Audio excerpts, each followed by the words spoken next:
Good evening, everyone. My name is Danelle Coop, and that's Vanessa Rodriguez and Maggie Eaton. This year, we as the senior editors have had the incredible honor of seeing the 5th edition of the Scribbler come to light. The Scribbler, Fort Richmond Collegiate's literary and arts anthology, offers a chance for students' work to thrive beyond their private scribblers and places where brilliant ideas otherwise remain shadowed. We have compiled the work of over 40 students, including a broad range of writing, photography, and artwork. This year, in honor of our first principal at FRC, Mr. Kraker, we decided to include musical composition for the first time. For the cover of this volume's design, we showcased the image of a light bulb. This was to represent the illumination of creative ideas when openly shared with others.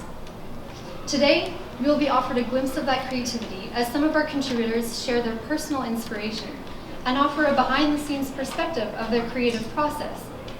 First, however, there are numerous bright souls to whom we must extend our deepest gratitude. Thank you to all the members of the Scribbler team who combined their talents to ensure the success of this publication, for allowing many after-school hours in the library's back lab and continually supporting our work. A grateful thank you goes to Miss Hollyoak and Miss McDonald. We would also like to thank Miss Tycrow, Miss Knight, Miss Gabriel, and Mr. Reed for sharing their expertise and thus allowing the book to take shape. Of course, thank you to FRC's administration for their ever-present support of this project.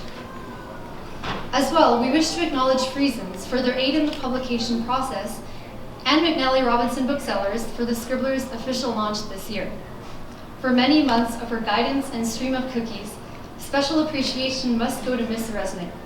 Without her dedication, encouragement, and patience along the way, the Scribbler would cease to exist. Furthermore, a thank you to all the parents who attended today in support of FRC students' creativity. Of course, we deeply thank every student who willingly shared their work and shed light across the pages of this year's edition. So without further ado, we would like to introduce our first speaker, Damir Tomovsky, with his poem, Limerence.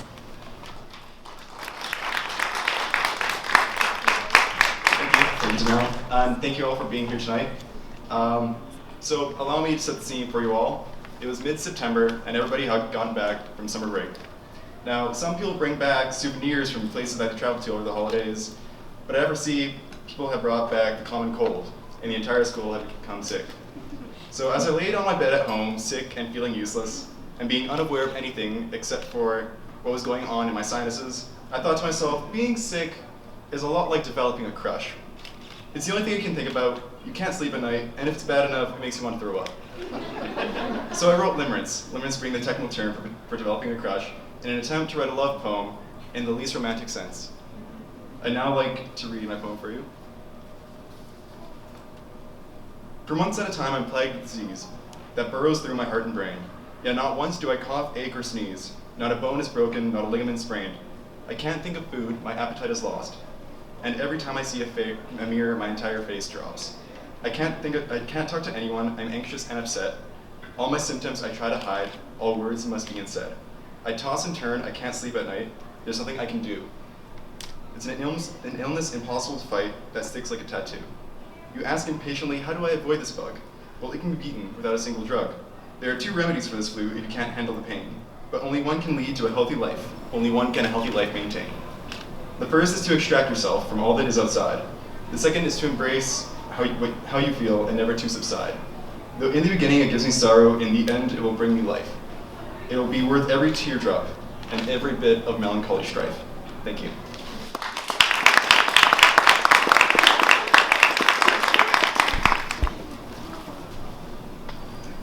I took this picture when I was on an exchange program to Saint-Jérôme, Quebec last summer. It was a hot day, so my friend on the exchange organized a pool party at our host home. When we got to the house, we were faced with a large stone building surrounded by trees. The property was so large and interesting that we spent more time exploring than actually swimming.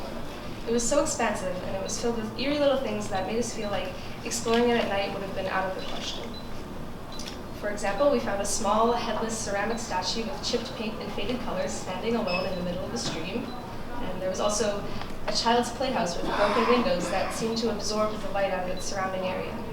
There were remnants of a bridge, or maybe it was a staircase, that were you to follow would lead you right into a river. But to me, the most interesting thing found on this property was an old bare barn. It wouldn't have been interesting were it not for the two mannequins leaning out the top. This mannequin interested me because I think she looks almost lifelike. I made up a story for her. I think she's waiting for someone to come back to her. She's facing down eternity, but the only thing she sees is the future. Though she may prosper in the future, she's decaying in the present. Thank you. Good evening, everyone. So the introduction of the white Europeans into the lands west of the Atlantic, it is often regarded as the start of this great new world. There were many resources that helped these European countries become much more powerful in every sense. But we must not forget that the start of this so-called new world also marked the beginning of this great decline in the numbers of this land's indigenous people. Let us recognize that there is evident prejudice by our governments for not officially recognizing this genocide. Let us acknowledge that this genocide was even present over the past century, via the means of regenerative schools and also via the horrendous expectations of assimilation. Yes, this was a very silent genocide, but its effects are still felt this very day. In the Canada of today, the Aboriginal woman is 4 times more likely to be kidnapped and murdered when comparing them to the average Canadian woman. Just over the past year, 4 young Aboriginal women were found dead in the Red River. Lest we forget Tina Fontaine, lest we forget Renelle Harper, lest we forget Christine Agabak, lest we forget Norma and Jessica Andrews, lest we forget the 1,200 murdered and missing Aboriginal ladies.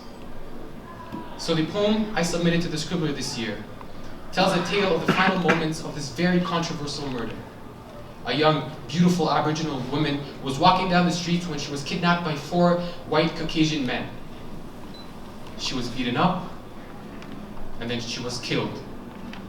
And then she was left unclothed in the middle of an empty field. And everyone in the community knew that these 4 men were in charge of the crime, but no one talked to the police. And it is even said that these 4 men took pride in what they did. For 16 years, they were left untouched by the law. And even then, 16 years after they committed this horrendous crime, only one of the 4 men were sentenced. And even he was released only a couple of years into his sentence. This horrendous crime was overlooked and overshadowed by the fact that this young woman was Aboriginal. Let me now share with you this account of the final moments before her death. Dried tears engraved on her red cheeks. The vertical cut on her arm slowly widening.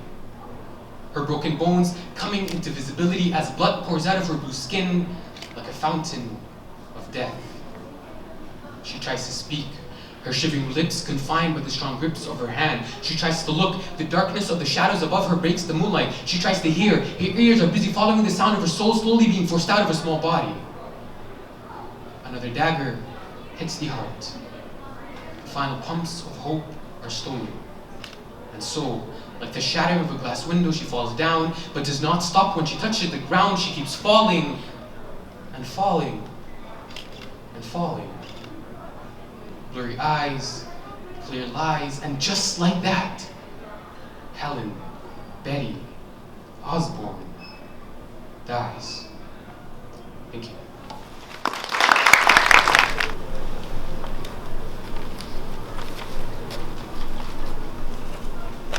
Good evening, ladies and gentlemen. In April 2014, silver snow lay all over Winnipeg. Where was the successor? Spring. Was winter hiding you? Oh, might this be the pure white Winnipeg that you got lost? Suddenly, spring's coming, without any sounds or signs. Spring changes boring white into vivifying colors. The clouds buzzing. I slowly open my eyes. Nothing's changed. Just a dream. A beautiful dream, like a graceful poem. They are all hard to come by. They appear by accident. Poem. If the dream cannot come true, then life blossom into a poem. So 4 seasons were the theme. I desire 4 seasons, arrivals and departures that could be regular. This dream freed my imagination and creativity. I chose to use tall poetic devices to express the beauty of the 4 seasons. I had lots of trouble during the writing process. I thought about giving up, but the beauty of the 4 seasons compelled me to carry on. I have discovered that sometimes choosing a light and simple topic often contains the most authentic emotions.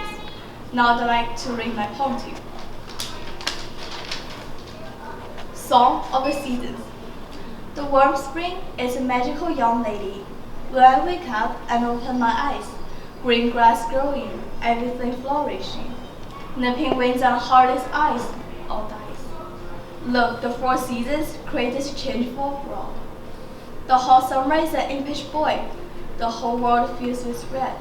White spindrift dancing. Cicadas talk to their friends on the tree. Sing, sing, they spread. Look, the four seasons create this changeful world. The pleasantly cool autumn is a lovely woman. Wind blows through my ears, leaves cross my fingertips. Autumn leaves fall like graceful notes, and the wild geese are dancers that follow the music strips. Look, the frigid winter is an old man. He lightly blows, the whole mountain freezes. Winter winds burn ice into the air, but winter sweat still stand in cold breeze. Look, the four seasons create a changeful world. Four seasons of the year, wonder and mistake. Walk through these seasons. In the journey of life, listen to this unique song of the seasons. That's the end. Thank you.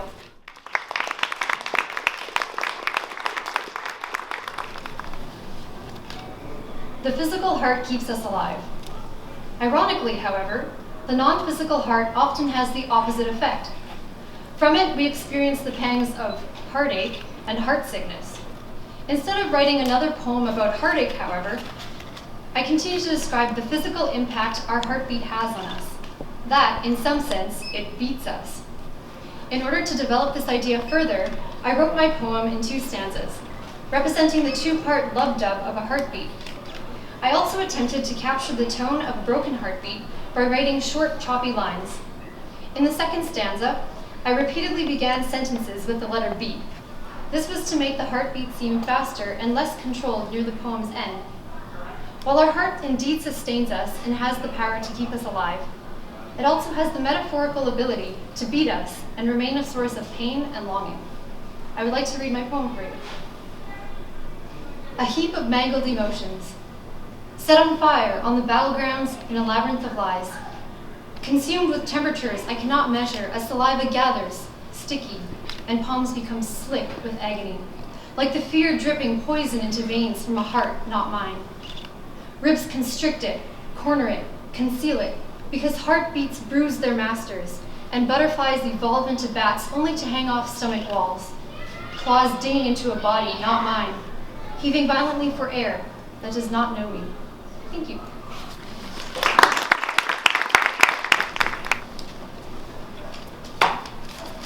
Hi, I'm Destiny Rue, and I wrote the short story TikTok.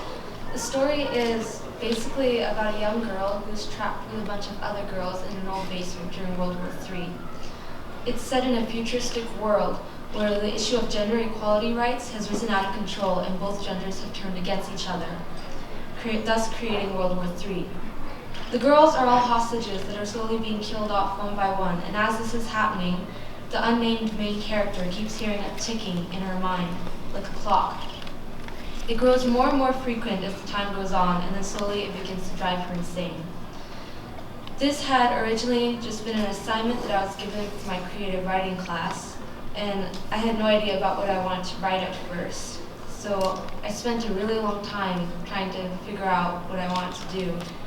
And I had a friend of mine in that same class, and she was very interested in the topic of gender equality, and the way she spoke about it got me thinking of it.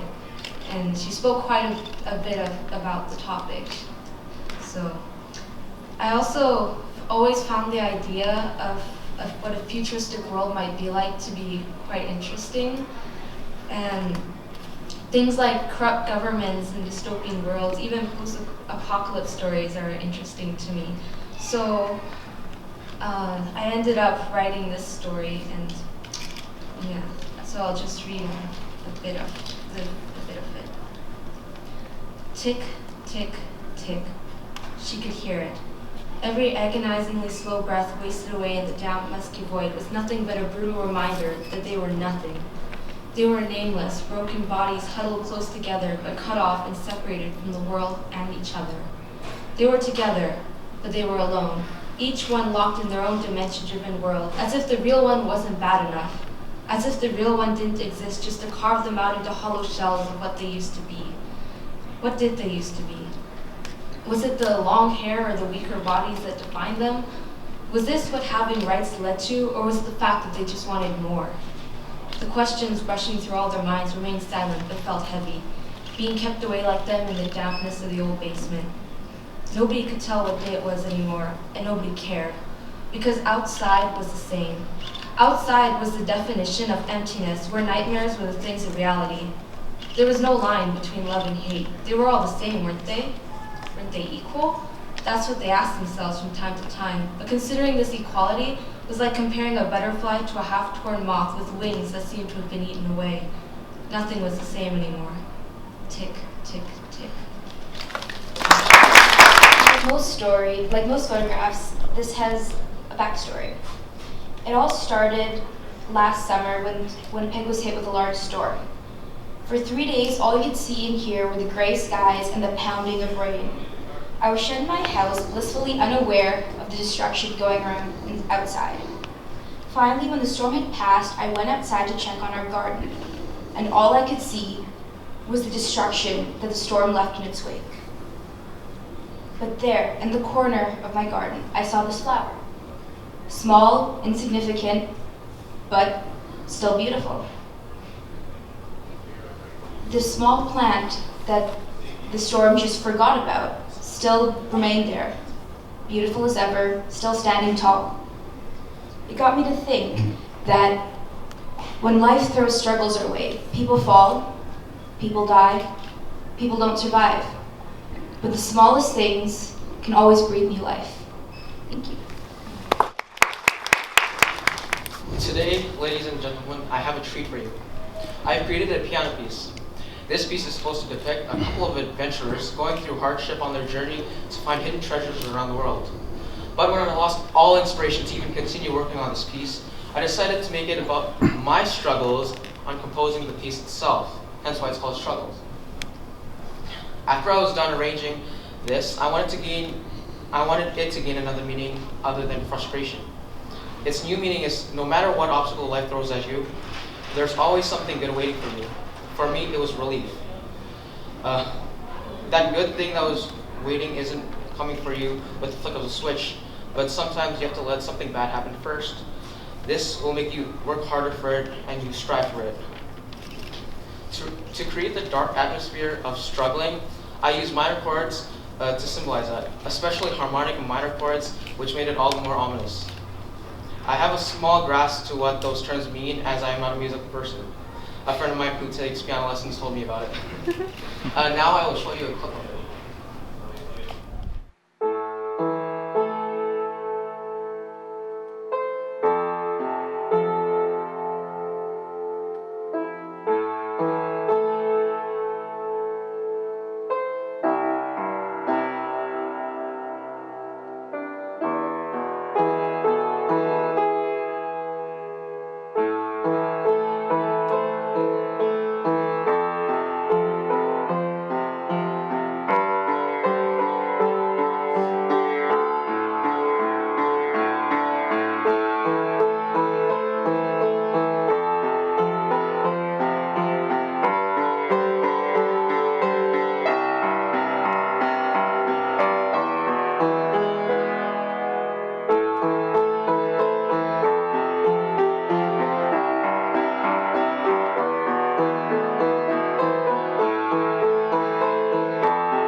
Hello, Winnipeg.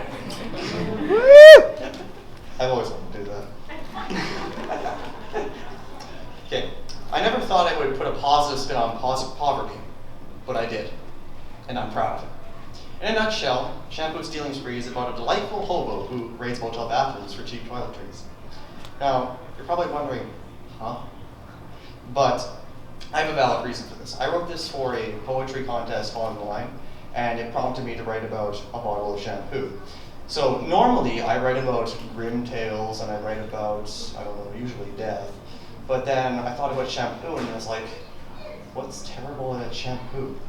And I thought about shampoo, and then I thought about bubbles, and who can sound angry while saying bubbles, right? So it ended up being a delightful piece. So you're probably wondering, why did I choose a hobo? Well, a hobo is what represents a hard life, traveling from place to place, trying to land a job, trying to live happily. And my piece is about perspective and how you can take a different perspective on different aspects of life. So for example, you could have a child that comes from poverty and have such a will to live and go out and make something.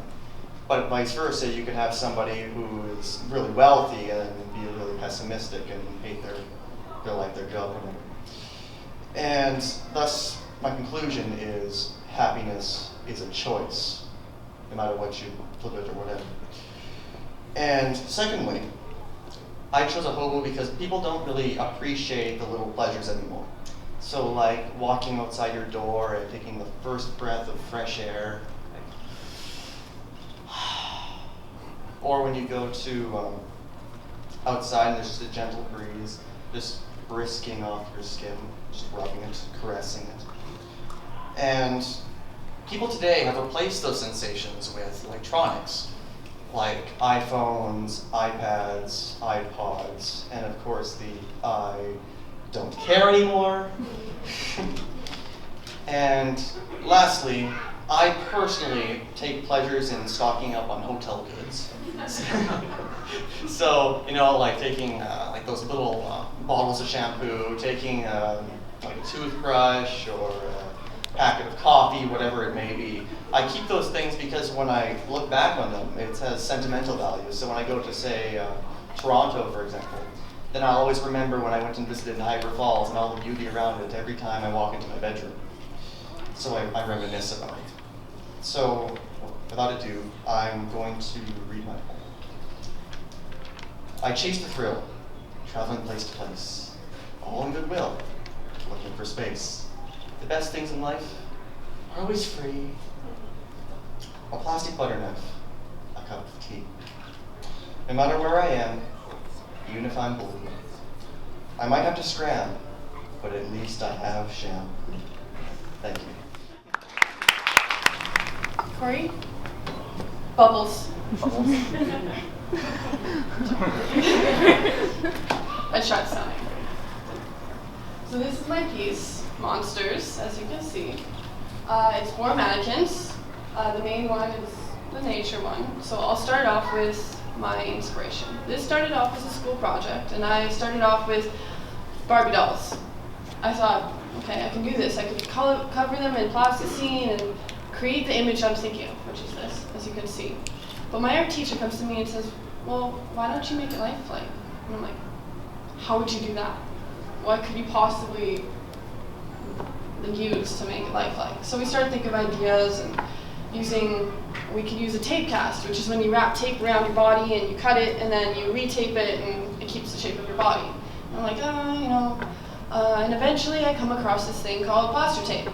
So what I do is I soak the plaster fabric in water and I place it on a mannequin.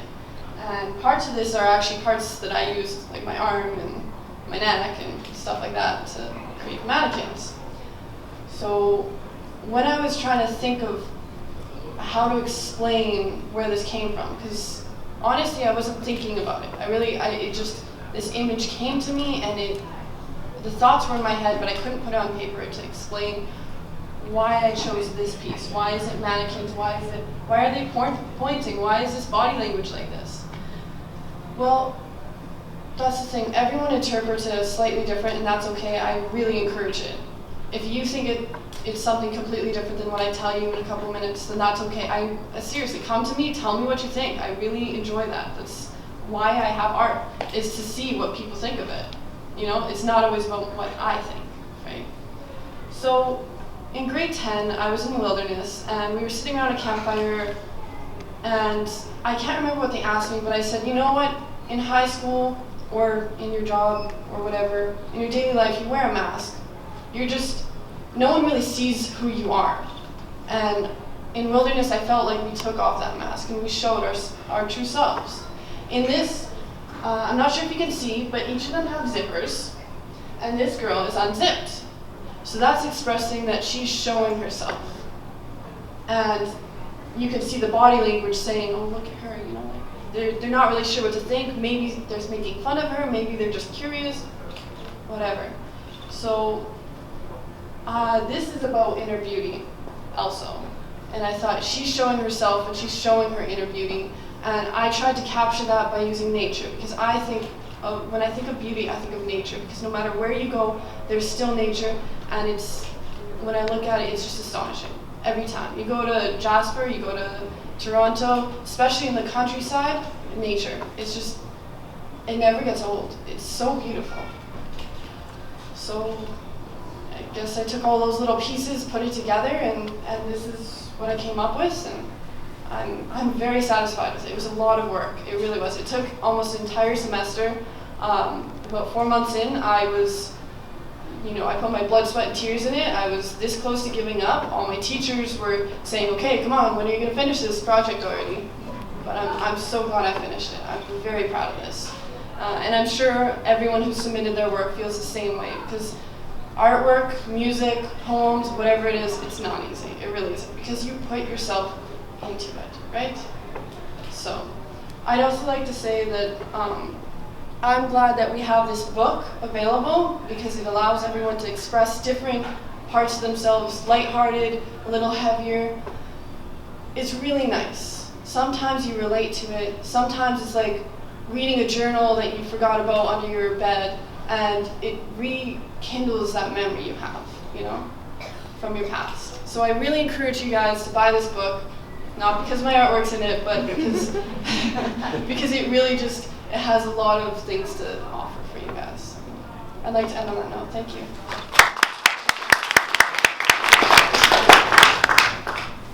Thank you, Sam. That's so nice. The Scribbler has had another fantastic year, and we'd like to thank every single one of you who came out today to be a part of its launch. If you've not yet picked up or purchased a copy of this year's volume, there's a table set up to your right. We hope you'll enjoy the cake, which is to your left. Also, we'd love to sign your books if you want that. It's kind of fun. Once again, thank you, everyone, and you really are the ones that made this publication and this launch a success. So we hope you feel enlightened with the creativity FRC students have to offer, and we hope to see you again next year.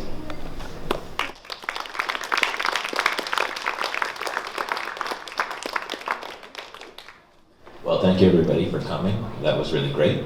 And I just wanted to repeat, you can get a copy of the book right here and get it signed by everybody who contributed. And the beauty of that is once you do that, you have to buy it.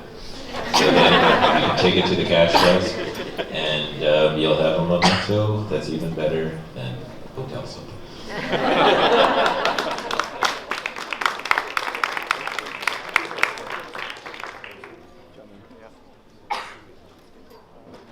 Can I get the editors to give us first and give us first on the left? Yeah, sure. Nice to meet you.